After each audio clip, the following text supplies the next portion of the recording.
Hello, good morning, dear students. How are you? I hope you all are fit and fine at your home. Okay, now let's start our study. And our today's topic is history of trade and commerce. ठीक है, chapter first का section first है ये. ठीक है, let's start. History of trade and commerce.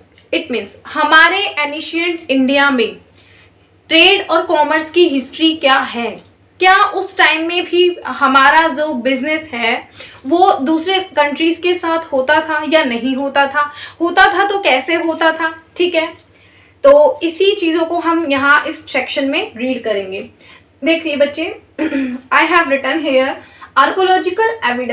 Archaeological evidence जो मिले हैं उनसे ये नॉलेज मिलती है हमें कि ट्रेड और कॉमर्स इन एनिशियंट इंडिया, कि एनिशियंट इंडिया में भी जो ट्रेड एंड कॉमर्स होता था वो वाटर एंड लैंड के थ्रू होता था. ठीक है, वाटर और लैंड के थ्रू वो बिजनेस होता था.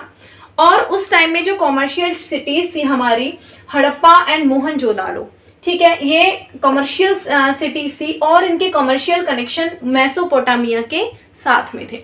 ठीक है, मतलब हम अगर हमारी हिस्ट्री में जाके देखते हैं तो 3000 बिफोर क्राइस्ट भी हमारे इंडिया से दूसरे अदर कंट्रीज के साथ जो है व्यापार होता था. ठीक है, ट्रेड होता था. और ये ट्रेड जो है gold, silver, copper, coloured gemstone, pearls etcetera, ठीक है, इसमें होता था. ठीक है, यानी हमारे इंडिया को इसलिए ही सोने की चिड़िया कहा जाता है क्योंकि ये देखो इतने पुराने टाइम में भी एक जो हम कहते हैं डेवलप ह्यूमन सिविलाइजेशन थी. ठीक है, इंडस वैली जो सिविलाइजेशन थी उसमें जब हमने देखा तो जो हमें एविडेंस मिले हैं उनसे ये पता चलता है कि उस टाइम में भी हमारी इंडियन सिविलाइजेशन जो थी वो कितनी डेवलप्ड थी. ठीक है, और उस टाइम में भी अदर कंट्रीज के साथ ट्रेड किया जाता था. ठीक है, ये ट्रेड सिल्क रूट से होता था, या तो नॉर्थ में हिमालय और साउथ में वाटर, तो इसको सिल्क रूट के नाम से जाना जाता है क्योंकि ये कनेक्ट था रोड से कनेक्ट था.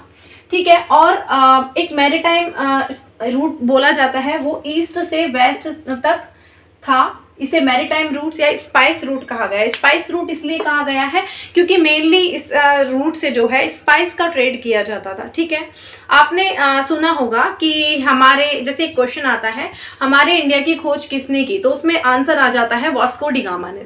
लेकिन ये जो सेंटेंस है ये बिल्कुल गलत है. वास्को डी गामा ने खोज नहीं की हमारी, क्योंकि हम तो पहले से ही थे. हम तो अब देखो ये एविडेंस जो मिले हैं 3000 ईसा पूर्व के मिले हैं, तो हमारी जो सिविलाइजेशन थी वो तो बहुत पुरानी है. तो हमें थोड़ी वास्को डी गामा ने खोजा, हम तो पहले से ही एग्जिस्टेंस में थे. वास्को डी गामा ने जो था स्पाइस रूट जो था वो सर्च किया था, यानी वो चाहता था कि समुद्र से कैसे इंडिया आया जाए, वो स्पाइस रूट उसने सर्च किया था. ठीक है, अगर एक छोटी सी स्टोरी मैं आपको सुनाती हूँ. वैसे ये इम्पोर्टेंट नहीं है आप कॉमर्स वाले बच्चों के लिए, लेकिन फिर भी चलो एक नॉलेज के लिए एक चीज़ छोटी सी मैं आपको बताती हूँ. जैसे पहले क्या होते थे, स्पेन और पुर्तगाल के जो राजा थे, ठीक है, उन्होंने पहले जो यात्राएं वगैरह पे बहुत खर्च होता था, तो वो अपने अंदर ऑफर करते थे लोगों को कि हम आपको पैसा देंगे और आप जाओ और कोई रास्ता खोजो इंडिया तक जाने का, या नई नई कंट्री खोजो, नए नए जगह खोजो जहाँ से हम व्यापार कर सकते हैं, ट्रेड कर सकते हैं. ठीक है, तो वो लोग निकले. ठीक है, तो वास्को डी गामा भी ऐसे ही निकला. वो अटलांटिक महासागर जो है उसमें ऐसे घूम के आया, इंडिया में पहुंचा, और जहां वो इंडिया में पहुंचा वो केरल में पहुंचा कालीकट तट पे. तो उसने जब वो वहां पे रुका वास्को डी गामा, उसने खाना खाया वहां का, तो उसे बहुत अच्छा लगा. उसने जब लोगों से पूछा कि इसमें क्या चीज़ का आप यूज़ करते हो, तो उन्होंने बोला गरम मसाले. और गरम मसाले में मेनली चीज़ उन्होंने बोला काली मिर्च. तो वो काली मिर्च को जो था बहुत सारी अपने नाव में रख के और अपने जो है देश कंट्री में ले गया. ठीक है, पुर्तगाल में. तो जब वो जो इतना लंबा रूट जो तय करके आया था उसमें जितना खर्च आया था उससे भी 60 गुना ज़्यादा उन्होंने अर्न कर लिया उस काली मिर्च को बेच के. तब उन्हें लगा कि इंडिया में तो बहुत ज़्यादा जो है ट्रेड की पॉसिबिलिटीज़ है, बहुत ज़्यादा हम बिजनेस कर सकते हैं. तब वो लोग जो है धीरे धीरे इंडिया की तरफ आने लगे। ठीक है, तो वास्को डी गामा जो था उसने एक मैरीटाइम रूट खोजा, स्पाइस रूट खोजा था। ठीक है, और उसने भारत की खोज नहीं की। बस ये छोटी सी स्टोरी थी, आप कॉमर्स वाले बच्चों के लिए ज़्यादा इम्पोर्टेंट नहीं है, बट मैंने बस सुना दी। ठीक है, अच्छी थी नॉलेज के लिए। ठीक है, तो ट्रेड और कॉमर्स जो था वो बहुत पहले से इंडिया में एग्जिस्टेंस में था। ठीक है, फिर हम रीड करेंगे इसका next topic, indigenous banking system. Indigenous banking system it means स्वदेशी बैंकिंग प्रणाली। ठीक है, पहले क्या होता था बच्चों, पहले कोई मनी नहीं होती थी, है ना, सिक्के वगैरह मेटल कुछ नहीं होता था। तो क्या चलता था, बार्टर सिस्टम चलता था। फॉर एग्जांपल मैंने अपने जो है मेरे पास फील्ड्स हैं और मैंने गेहूं उसमें ग्रो किया, और गेहूं को मैंने जो है किसी दूसरे पर्सन को, मेरे पास गेहूं बहुत ज़्यादा था और कोई दूसरा पर्सन है उसके पास, उसने मान लो सब्जियां अपने खेत में उगाई और उसके पास सब्जियां बहुत ज़्यादा थी। अब मैं सिर्फ गेहूं से मेरा काम नहीं चलेगा और उस पर्सन का सिर्फ जो है सब्जियों से काम नहीं चलेगा। तो क्या किया, मैंने उसको गेहूं दे दी, उसके बदले में उसने मुझे सब्जियां दे दी। तो ये सिस्टम पहले चलता था, बार्टर सिस्टम जिसे हम कहते थे। लेकिन फिर क्या हुआ, ये जो प्रणाली थी ये कुछ अच्छी नहीं थी, मतलब जैसे इसको स्टोर नहीं कर सकते थे हम, ठीक है, ज़्यादा टाइम तक, और इसका कोई फिक्स वो भी एक तरह से हम कह सकते हैं इसका मेजरमेंट सही नहीं होता था। मैं कितना गेहूं दूंगी और वो मुझे कितनी वेजिटेबल्स देगा, इसका सही मेजरमेंट नहीं होता था।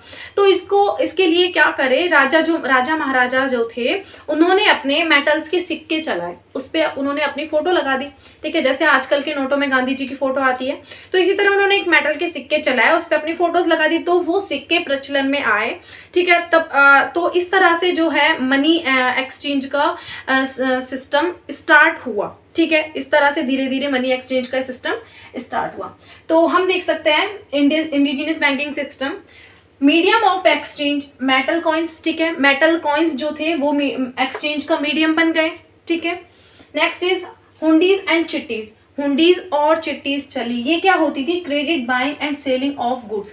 ये किसी भी गुड्स को खरीदने के लिए, क्रेडिट खरीदने के लिए का एक जरिया होती थी। ठीक है, एक हम कह सकते हैं इक्विपमेंट होती थी, जिसके मतलब एक सिर्फ जैसे आजकल चलते हैं ना बिल्स पेबल बिल्स रिसीवेबल होते हैं।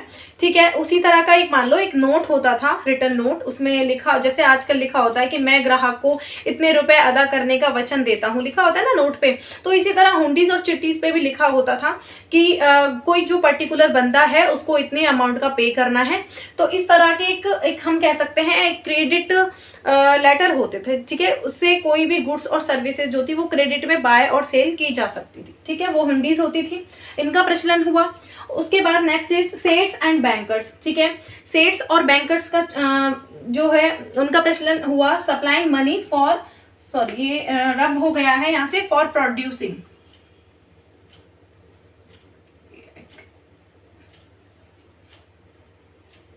For producing more goods. ठीक है, सेट्स और बैंकर्स का जो है सिस्टम चला।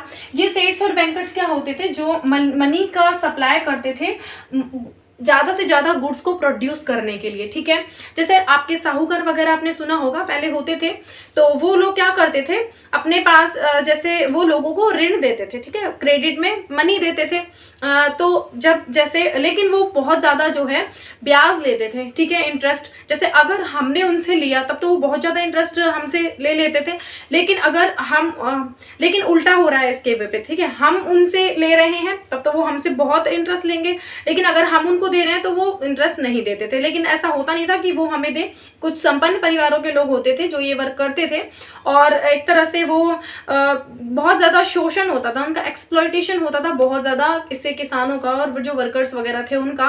वो क्या करते थे, जैसे बहुत इतना इंटरेस्ट लगा लेते थे कि जैसे कोई किसान है उसने 10,000 रुपीज़ का क्रेडिट लिया, और उसके बाद जब उसकी फसल कटी और वो देने पहुंचा तो उसका जो टोटल अमाउंट था इंटरेस्ट लग के वो 20,000 हो गया। इससे पता चला कि जो उसने क्रेडिट लिया था वो तो उसने मनी चुकाई और बदले में 10,000 रुपीज़ और चुकाए इंटरेस्ट के, और बेचारे की सारी फसल ही चली जाती थी। तो बहुत ज़्यादा मतलब उनका एक्सप्लॉयटेशन होता था। तो सेट्स और बैंकर्स का जो है चलन हुआ, ये ज़्यादा से ज़्यादा गुड्स प्रोड्यूस करने के लिए मनी की सप्लाई करते थे। ठीक है। Next is agriculture and domestication of animals, ठीक है, जनरेट सरप्लस एंड सेविंग्स। जो एग्रीकल्चर का वर्क होता था और एनिमल्स का डोमेस्टिकेशन होता था, इसके द्वारा जो है सरप्लस और सेविंग्स को जनरेट किया जाता था, ठीक है, सरप्लस और सेविंग्स को बढ़ाया जाता था, ठीक है। और उस टाइम जो है हमारी इकोनॉमी इतनी संपन्न थी कि हमें जो है दूसरे लोगों को हम चीज़ें बेचते थे, उनसे मतलब एक्सपोर्ट ज़्यादा करते थे, इंपोर्ट कम करते थे। आज जो है चेंज हो गया है, हम इंपोर्ट ज़्यादा करते हैं, एक्सपोर्ट कम करते हैं, ठीक है। इसलिए इंडिया को जो है सोने की चिड़िया कहा जाता था।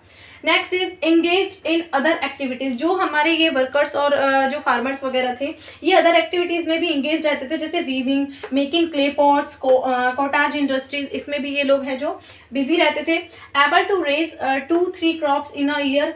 ये जो हमारी जो क्लाइमेट है इंडिया का, ये चेंज होता है, ठीक है। जैसे इसमें winter season, summer season, rainy season, 3 तरह की चीज़ चेंज हो जाते हैं वेदर। तो इसलिए ये रीज़न था कि जो फार्मर्स थे वो एक ही ईयर में 2 से 3 जो है क्रॉप्स को रेज कर लिया करते थे। 1 ईयर में ही 2-3 क्रॉप्स को रेज कर लिया करते थे। Next is development of workshop. Workshop का डेवलपमेंट हुआ, ठीक है। और ये क्या करते थे, इसमें जो वर्कर्स होते थे वो स्किलफुल वर्कर्स होते थे और ये रॉ मटेरियल को फिनिश्ड गुड्स में कन्वर्ट करने का वर्क करते थे, ठीक है। और इसमें जो पारिवारिक ट्रेड्स थे, जैसे जो उसके फादर करते आ रहे हैं, वही उस बच्चे को भी सिखाया जाता था, जिससे कि उसको स्किल्स उसकी बढ़ाई जा सके, ठीक है, और उसे ज़्यादा से ज़्यादा अच्छे से वर्क वो कर सके, ठीक है। तो ये जो सिस्टम है, ये यहाँ से जो है ट्रेड स्टार्ट हुआ, इस तरह से स्टार्ट हुआ, ठीक है। I hope you all are understand this topic. Okay students, मिलते हैं नेक्स्ट क्लास में, तब तक के लिए thank you, good bye, take care.